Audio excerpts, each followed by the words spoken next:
अल्लाहुम्मा सल्ली अला सय्यिदिना मुहम्मदिन वाला आलिहि वसल्लम। अस्सलामु अलैकुम एवरीवन, कैसे हैं आप सब? उम्मीद करती हूँ खैरियत से होंगे। जुम्मे का दिन है तो प्लीज़ मुझे भी अपनी दुआओं में ज़रूर याद रखें। तो चलते हैं रेसिपी की तरफ। आप देख सकते हैं आज भिंडी बन रही है, लेकिन कुछ अलग स्टाइल से। आज मैं बना रही हूँ कुरकुरी भिंडी। उसके लिए सबसे पहले मैंने भिंडी को दोनों तरफ से साफ़ किया, जो एक्स्ट्रा पार्ट्स हैं उसको अलग कर लिया। अब इसकी कटिंग होगी, तो मैं पहले भिंडी को फैला के अलग अलग रखती हूँ। इससे कटिंग में टाइम की थोड़ी बचत हो जाती है। अब कटिंग इस तरह करनी है कि लंबा लंबा कट लगाना है और भिंडी को 2 हिस्सों में काटना है। इसके लिए आपके पास भिंडी बिल्कुल फ्रेश और थोड़ी छोटी वाली होनी चाहिए। ज़्यादा मोटी भिंडी में बीज होते हैं, वो फिर मुंह में आते हैं, तो उससे भिंडी का जायका फिर ख़राब हो जाता है। अब भिंडी को मैंने किसी एयर टाइट बर्तन में डालना है, जिस पर ढक्कन सख्ती से बंद हो जाता हो। इसकी वजह यह है कि मैं भिंडियों को मसाला लगाऊंगी, तो अगर इस तरह का बर्तन यूज़ करेंगे तो इससे प्रोसेस बहुत इजी हो जाता है।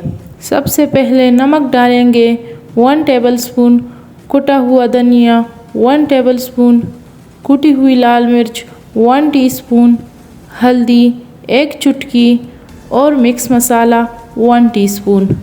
लास्ट में हाफ टीस्पून तिक्का मसाला डालेंगे, इससे फ्लेवर बहुत अच्छा हो जाता है। अब इसको ढक्कन लगा के तेज़ तेज़ मिक्स करें। देखें कितना आसानी से बिना हाथ का इस्तेमाल किए मसाला भिंडी पर बहुत अच्छे से लग चुका है। अब इसके ऊपर डालेंगे 2 टेबलस्पून भर के बेसन और दोबारा से सेम प्रोसेस दोहराना है। ढक्कन बंद करके तेज़ तेज़ मिक्स कर लें और देखें कितने आसानी से भिंडियाँ मैरिनेट हो गई हैं। अब इसको 5 से 10 मिनट के लिए साइड पे रख दें। ग्रेवी के लिए कटिंग करते हैं। मुझे ग्रेवी ज़्यादा नहीं चाहिए, तो मैं कम इंग्रेडिएंट्स डालूँगी। आप अपने हिसाब से कम या ज़्यादा कर सकते हो। मैंने पहले प्याज को लंबा लंबा स्लाइसिस में कट किया, फिर मैंने इसी तरह टमाटर को भी स्लाइसिस में कट किया। फिर मैंने 4 से 5 हरी मिर्चों को बीच से कट लगाया, ये मैं साबित डालूँगी। सबसे पहले हाफ कप ऑयल डाल के भिंडियों को फ्राई करेंगे।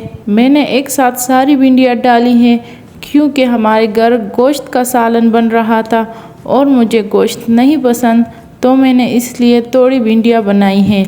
लेकिन अगर आपकी भिंडियाँ ज़्यादा हैं तो उसको फिर 2 हिस्सों में आपने डीप फ्राई करना है, क्योंकि एक साथ ज़्यादा भिंडियाँ डालेंगे तो वो फिर पानी छोड़ देती है, जिससे फिर भिंडी फ्राई होने में बहुत टाइम लगता है। बीच बीच में भिंडियों की साइड चेंज करते रहें ताकि हर तरफ से इक्वली फ्राई हो जाए। तो भिंडी फ्राई हो चुकी है। जो एक्स्ट्रा ऑयल है इसको मैं एक साइड करके भिंडियाँ निकाल देती हूँ। अगर आप चाहे तो इस टाइम पे जैसे भिंडी फ्राई हो चुकी है तो इसी तरह खा सकते हैं। अगर आपको फ्राई की हुई भिंडी पसंद है तो फिर ये बहुत क्रिस्पी है और आप इसे इसी तरह खा सकते हैं। लेकिन मुझे थोड़ी सी ग्रेवी चाहिए, तो मैं अब उसी ऑयल में प्याज डाल के ब्राउन होने तक पकाऊंगी। मुझे ऑयल थोड़ा कम लग रहा था, तो मैंने 1 टेबलस्पून ऑयल मज़ीद डाला है और इसके बाद मैंने हरी मिर्चें भी डाल दी, ताकि ये भी थोड़ी सी फ्राई हो जाए। प्याज हल्का ब्राउन होने पर मैंने इसमें टमाटर डाला और साथ में थोड़ा सा पानी भी डाल दिया, ताकि जो मसाला मैं रेडी कर रही हूँ वो जल ना जाए। अब स्पाइसेस ऐड करेंगे, तो मैंने डाला 1 टीस्पून नमक, 1 टीस्पून कुटा हुआ धनिया और 1 टीस्पून कुटी हुई लाल मिर्च। मैंने इसमें 1 टेबलस्पून सिरका भी ऐड किया है, लेकिन वो पार्ट रिकॉर्ड नहीं हुआ। तो मसाला बिल्कुल रेडी है। अब इसमें फ्राई की हुई भिंडियाँ ऐड करेंगे और मिक्स करके इसको 5 मिनट के लिए ढक कर रख देंगे, ताकि मसाला भिंडियों में मिक्स हो जाए। तो देखें कुरकुरी भिंडी का सालन रेडी है।